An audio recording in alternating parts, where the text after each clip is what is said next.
മുഗൾ ഭരണകാലത്തെ പ്രധാനപ്പെട്ട cultural integration അല്ലെങ്കിൽ സാംസ്കാരിക സമന്വയം, സാംസ്കാരികമായിട്ടുള്ള കൂടിച്ചേർക്കൽ എങ്ങനെയാണ് എന്നാണ് പറഞ്ഞിരിക്കുന്നത്.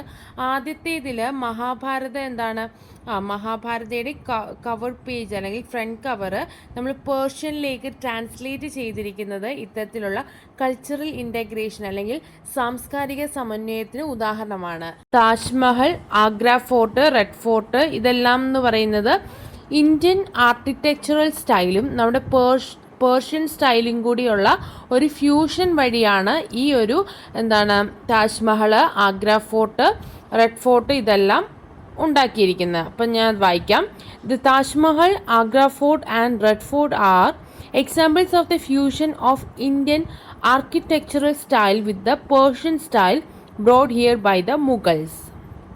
പിന്നെ വരുന്നത് Urdu, a new language was formed by the fusion of Persian and Hindi languages during this period.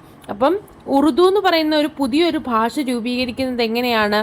നമ്മുടെ ഹിന്ദിയുടേതും പിന്നെ പേർഷ്യൻ്റെയും ഒരു ഫ്യൂഷൻ വഴിയാണ് ഉറുദു എന്നുള്ള പുതിയ ഭാഷ രൂപീകരിക്കുന്നത്. അതുപോലെ തന്നെ ഹിന്ദുസ്ഥാനി മ്യൂസിക്കും രൂപപ്പെടുന്നത് നമ്മുടെ ഇന്ത്യൻ മ്യൂസിക്കും പേർഷ്യൻ മ്യൂസിക്കും തമ്മിലുള്ള ഫ്യൂഷൻ വഴിയാണ് ഹിന്ദുസ്ഥാനി മ്യൂസിക്കും ഉണ്ടാകുന്നത്.